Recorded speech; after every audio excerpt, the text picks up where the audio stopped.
On today's Q&A, recovery timeframes and your rehabilitation ladder.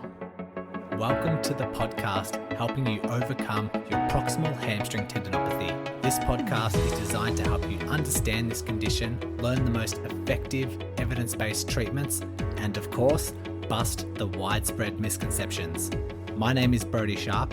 I'm an online physiotherapist, recreational athlete, creator of the Run Smarter series, and a chronic proximal hamstring tendinopathy battler. Whether you are an athlete or not, this podcast will educate and empower you in taking the right steps to overcome this horrible condition. So let's give you the right knowledge along with practical takeaways in today's lesson.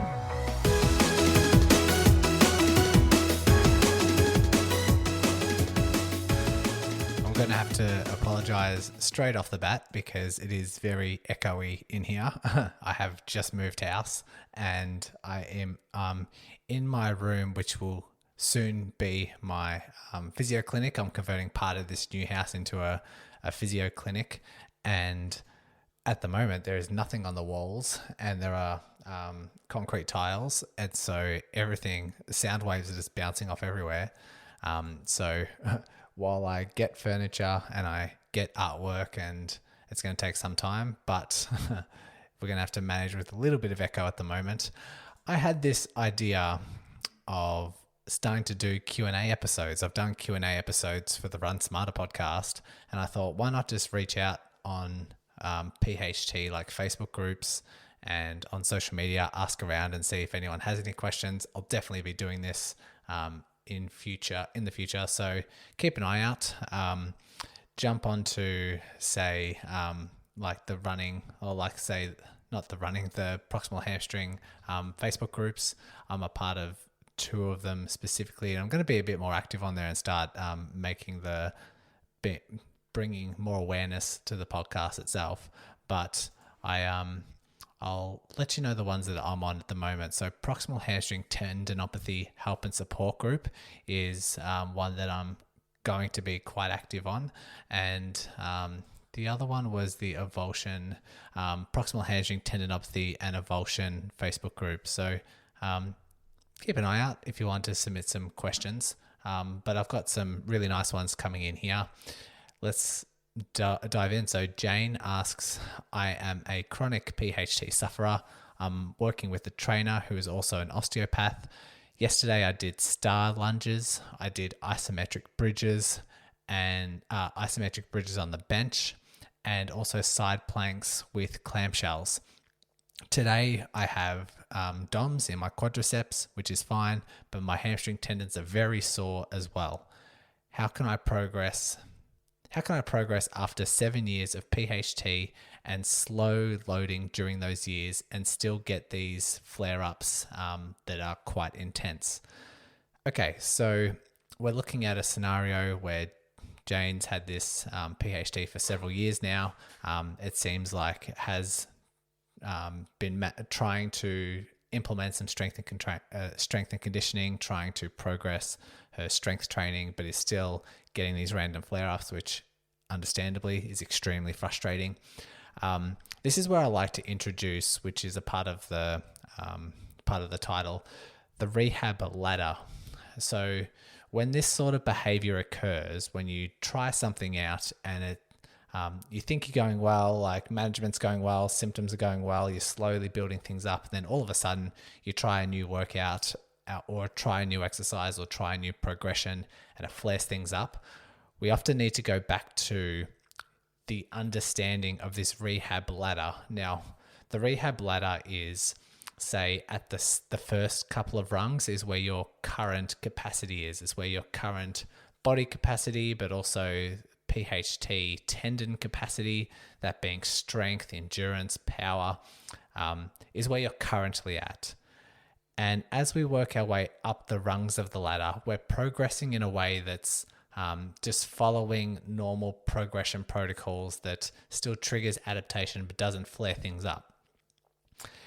Usually at the top of this rehab ladder is where your goals are. So running a marathon, getting back to cycling, sitting for 2 hours, whatever the goal is, that's what's at the So it's at the top of the ladder. And what we need to do is find how many rungs within that ladder how many rungs are required in order for you to get to that end goal. What minute kind of steps do we need to take that doesn't flare up the tendon, but still stimulates it and adapts it enough so that we can slowly progress. And so we want to make sure that we're addressing these rungs. We're addressing the strength, we're addressing the endurance, we're addressing like speed, power, plyometrics, those sort of qualities that the tendon needs to have. An example that I can come back to, like a personal example, I had years and years of this pes anserinus tendinopathy. So it's like at the back of your knee. I had it for 5 or 6 years, and it would constantly like flare up when I was running, but it wasn't that bad. I could still run. It didn't really hinder my running, but running was not healing it. It was staying there for years and years because of my running, but it never got to a point where it really flared up and hindered my running. So I was in that really tricky limbo of, do I really rehab it, or do I just continue doing what I'm doing and hopefully it goes away? But I decided to give running a rest, and I tried a lot of strength training, just in general strength training, not necessarily rehab. Tried CrossFit, did that a couple of times a week. I did cycling a couple of times a week. I think I did some swimming as well. Quite a long time ago now, I'm just trying to remember. However, the pes anserinus tendon pain totally went away. Didn't have it for like 3 or 4 months, totally pain-free. I felt really strong because I was doing CrossFit a couple times a week and seeing progressions there. Definitely like the strongest I've ever felt. And then I went back to running and the knee flared up straight away. It was like maybe a 5K run. I thought I'd just take it easy. And again, that pain resurfaced. And that was quite frustrating as well. And looking back on it, I was getting strong. I was doing my slow, heavy stuff. The pain subsided, but I never really worked my own rehab ladder towards running. Never really did that. If I was to take it sensible, I might have a couple of weeks off and let pain really settle, but I need the tendon to adapt to running in order for me to return to running pain-free. And that be like maybe in my strength rehab conditions, trying to make sure that I'm stimulating the tendon very specifically to what it might mimic if I am running, or use running as a component of my rehab and maybe do some really like 30-second runs, then a 2-minute walk and doing repeats of that, seeing if that was enough for my tendon. That's what I ended up doing like a year later. That's the type of rehab that I ended up doing. And so this is the Jane's scenario of star lunges. So they can be quite provocative. Isometric bridges on a bench, it still works the tendon a little bit. Side planks and clamshells works the glutes and the sides, not really much for the hamstring, but it could be the combination of all of those things that has produced this current flare up. And so I would kind of go through this scenario and say, well, we know that the tendon hasn't liked it. We know that this workout, the tendon has, it's produced a flare up. So whatever we've done, we've exceeded that capacity. So maybe next time we take that as a bit of a learning curve. We now know, okay, that was too much. Next time, let's make sure we're doing a couple of rungs lower than what we tried, and slowly build up. It does take patience, and it does, take a lot of dedication, but especially if you're trying something new, always best to, I'm not sure if this was a new exercise, Jane, but if you are ever trying something new, best that we do it gradually and then slowly build up from there, and pay attention to symptoms on the way. And I understand that this does require quite a detailed understanding of how the body responds to certain types of loads and certain exercises, and it does require a bit of an insight with some exercises regarding how much demand it requires of the tendon. It's quite tricky, but that's why health professionals should be a part of your rehab team if you are really struggling to make those progressions without flare-ups occurring. Consider some variables as well, like if there is an exercise that you are used to and you want to progress, or if you're doing something new and you want to make sure you don't overload it, you need to consider a few variables. So sets and reps, obviously, how many you do is often a variable that we need to consider. If you haven't done, say, what's an example we can use? Side planks, clamshell. If you haven't done that for a while, we're not going to do 50 on each side. Weight is another one. So if you're going to do, say, lunges, we're not going to pile on the weights if you haven't done those for a while. But also the speed of the exercise. Let's just say if you're doing lunges and doing them slow, that's quite different than if you do lunges, same sets, reps, weights, but do it quite fast. The tendon has to work a lot harder. And the last variable for you to consider is the range of movement. So if you're doing a squat, or if you're doing a deadlift, or if you're doing a lunge, you haven't done them for a while, or you're not sure how the tendon will respond, just go through half the range of movement of that exercise. See how the tendon responds for the next day or two. And if that's fine, then go more into range next time. But what I often see is people say, oh, I feel quite strong.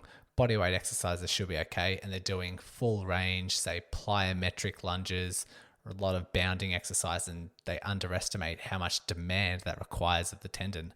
Then they flare up the next day and it seems like it's come out of the blue, but unknowingly it's applied quite a high amount of demand for that tendon.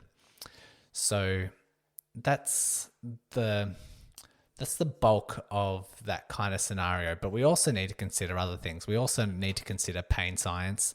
We know that if a flare-up does happen, sometimes it's not mechanical. Sometimes it's not an overload. Sometimes you might have under-recovered, or there might be an increased amount of stress, or there might be some social factors that have put into it. We know that pain is so multifactorial, and it has this biopsychosocial interaction. Say stress is another one that can influence pain levels.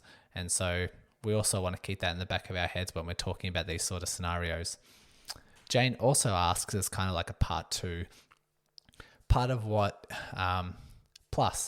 she asked, what would be the best pain relief as I'm miserable with it? Again, quite a hard question to directly answer or have one type of answer. But if you are experiencing a flare up and it's very irritable, quite severe, I think taking some sort of pain medication for 2 days is okay, especially if it's an extreme flare up, but definitely not longer than that. After that, you might want to do some isometrics, say some isometric bridges or something, especially if you respond quite well to isometrics for a pain relief strategy. That can get some pain under control. I know it's worked for me very well in the past with several different tendon issues. In the short term, you might say, like, for 3 or 4 days, you might want to limit sitting. You might want to avoid excessive stretching. You might want to avoid other ags, like, say, walking uphill or stairs, or just limit those. Just be very mindful of those while you're in this particular flare-up state. I do have an episode on like a flare-up plan, which was a couple of episodes ago, if you wanted to go visit that for more details. Thank you very much, Jane, for submitting that answer. I hope that helped. The second one we have here is Angela. She asks, I strengthen and can feel everything getting stronger, but don't seem to be able to get back to normal sport without causing huge flare-ups. So my question is, how strong is strong enough to resume things like cycling? Or what exercises should I be doing in able to tolerate cycling? I've tried gradually introducing it, but I get to 5 minutes and don't seem to go beyond that without huge flare-ups. So this actually ties in really well with what I was explaining with Jane. So the rehab ladder could be implementing some sort of strength rehab exercises that mimic an exercise like cycling, or it could be cycling itself. And so cycling might be, doing a couple of minutes here and there, seeing how things go, seeing how the tendon responds. But if in Angela's case, if you're not tolerating even really low levels of cycling, then it might not be something you're ready for, and you need to mimic that sort of scenario in your rehab exercises a little bit more before returning back to cycling.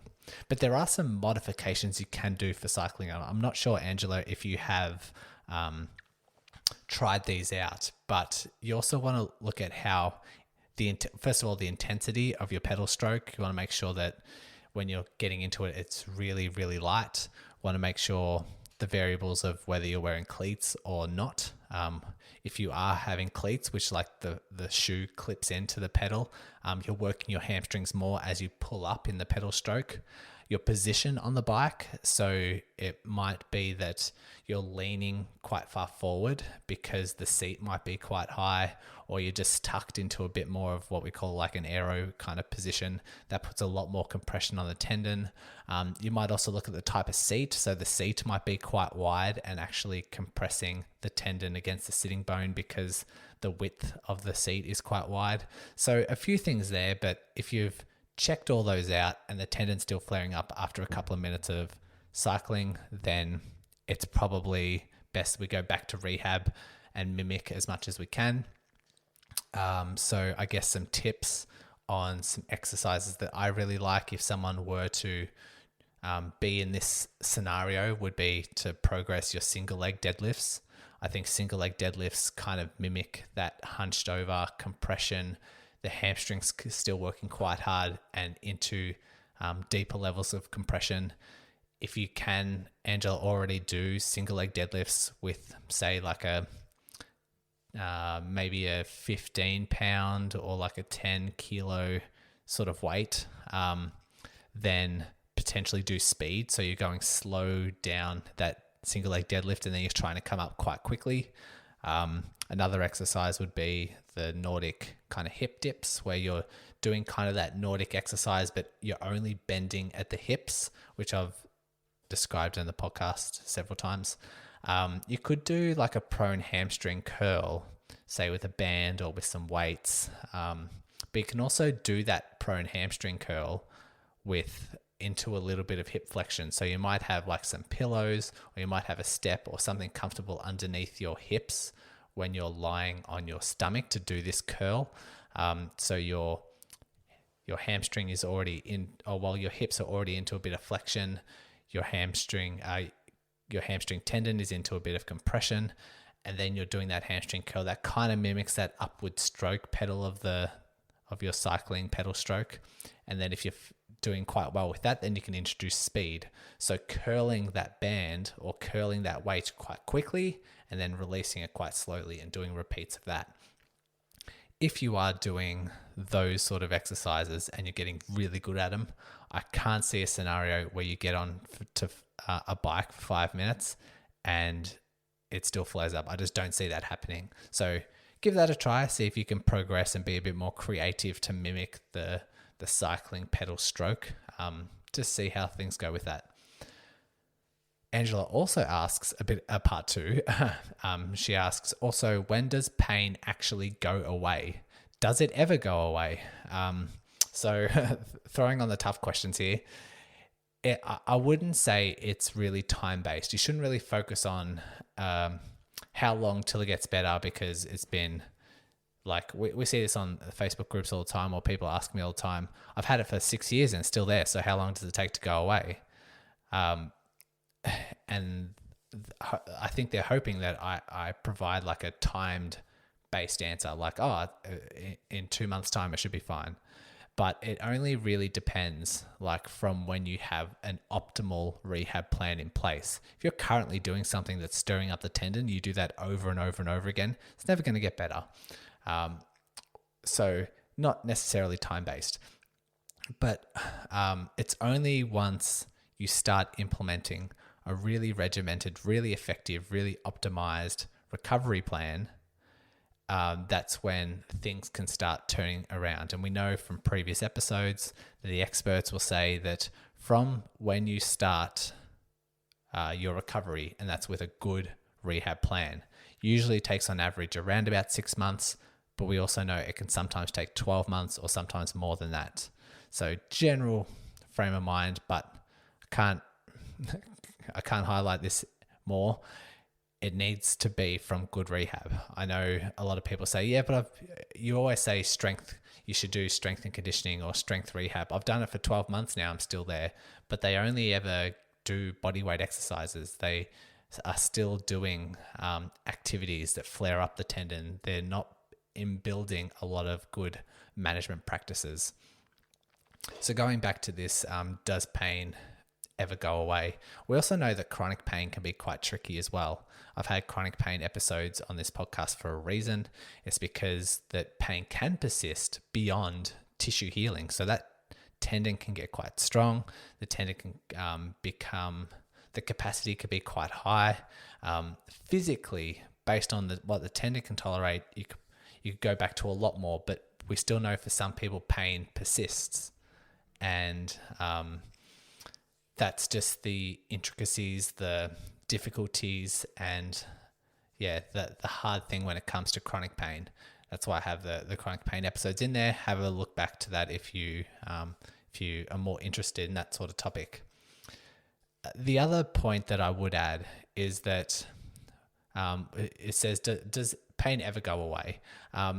Once it goes away, you should be expecting some mild flare-ups here and there, which I'll delve a little bit more later in this episode, but just to complete this like well-rounded answer, that's something that we need to include. We need to have the expectations that there are some setbacks here and there if training errors were to ever occur, but it's just something that we need to learn, we need to deal with and overcome quite quickly. Okay, on to our last, which is Jen, who says, how do you know when rehab is over? A little bit more into her question, or a bit more about her scenario. I have made a lot of progress and slowly increasing my mileage per week and speed. I am close to my 30-mile weekly mileage, or the goal, and next is to slowly introduce speed. Congratulations, Jen, on that progress. That's amazing. How and when can I go about just working out and training without constantly tracking my workouts and constantly tracking the hamstring tendon loading activities to ensure I don't overdo it? I know I'll always need to do some sort of strength routine, but when will I know that things are back to normal? For example, when can I know that I can go for a run at whatever distance and speed that I want within reason? Okay, so this is where I piggyback off my last answer and just highlight the concept, the idea, the understanding that rehab is never really over. And however, it does become less of a concern, and it becomes more kind of like a reassuring. And just take myself as an example. I know that if I'm training quite well at the moment, I'm feeling quite strong. I know in my mind, if I were to have a training error moving forward, my PHT it'd probably be the first thing that comes back. Maybe my plantar fasciitis would be the second one in terms of likelihood of it resurfacing. And I know that if I went on a road trip earlier this year with my girlfriend and we did a lot of hiking, a lot of walking, and my plantar fasciitis flared up, which I hadn't had for a couple of years, because there was that abrupt shift. It's always going to be there. There's always this concern if it were to happen. However, because my plantar fascia, my feet are quite strong, it took a lot of hiking for it to ever start to arise. But because it's also strong and quite robust, that plantar fasciitis symptoms only lasted for 2 days. And then I overcame that quite quickly. Oh, my puppy's decided to have a sneeze. And when it comes to, say, PHT, if I were to do, say, sprint sessions beyond my capacity, if I were to run a marathon tomorrow, that would most likely... Okay, I think she's settled now. That would bring on my PHT symptoms. And so I guess when it comes to Jen and maybe your idea of being totally free and being able to run whatever distance and speed you want, I think you still need to have the considerations of overdoing things. If not for your PHT, for any other injury as well, we want to make sure that we are training smart. We want to make sure we are making smart decisions and avoiding abrupt changes, because that would increase your likelihood of any injury. However, when it comes to this PHT, you still need to remain quite strong with your rehab. Yes, you've highlighted that you've respected that a strength routine needs to still be in place. It can be more of just like the generic strength routine. So your squats, deadlifts, lunges, calf raises. It doesn't have to be anything more complicated than that. But if you're building up that capacity, if you're making sure that your tendons are quite strong, if throughout that strength and throughout your running routine, you're slowly progressing the power of the tendon, the strength of the tendon, the endurance of the tendon, it just becomes more resilient. And while flare-ups occur all the time, you can have my... not guarantee, but keep in mind that I see this all the time. The bigger you build up your capacity and then you say become pain-free for 6 months, if you continue to work on that capacity and then you have a training error and then things flare up, the stronger that tendon currently is, first of all, the less there's a reduced likelihood that it will flare up. But if it does, it's very fleeting. So a couple of days, maybe a week tops. And the pain itself is very mild. It's not this huge flare up like you experience back when the tendon was quite weak or back when it was a little bit more vulnerable. So when that starts to happen, I know I've had several flare ups for my proximal hamstrings in the last, say, 12 months. But when you realize that the flare-ups aren't that bad, when it's only a 2 out of 10 instead of its usual 6, well, the 6 that it's been in the past, and you negotiated, you overcome it very quickly, all of a sudden you just have this, it becomes less of a concern. It's like, okay, it's popped up. That's because I've done this over the last couple of days. I know based on the past flare-ups, it's going to be overcome quite quickly. Maybe I just need to implement a few different things here and there.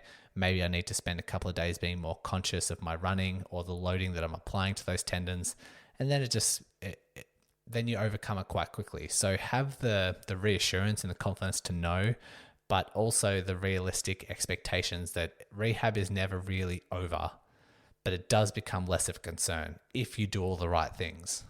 Which is why the podcast is here. It's why this resource contains all the strength sort of stuff and the return to running or the return to exercise and all those sort of components that you need to have that reassurance. So thanks, Jen. Thank you, Angela. Thank you, Jane, for submitting those questions. They kind of tied in really well together, and the general kind of concepts and answers flowed in really well. So I definitely will be doing Q&As a bit more in the future, and hopefully you guys enjoy them. So I look forward to bringing you the next episode next week. Thanks once again for listening and taking control of your rehab. If you are a runner and love learning through the podcast format, then go ahead and check out the Run Smarter podcast, hosted by me. I'll include the link along with all the other links mentioned today in the show notes. So open up your device, click on the show description, and all the links will be there waiting for you. Congratulations on paving your way forward towards an empowering, pain-free future. And remember, knowledge is power.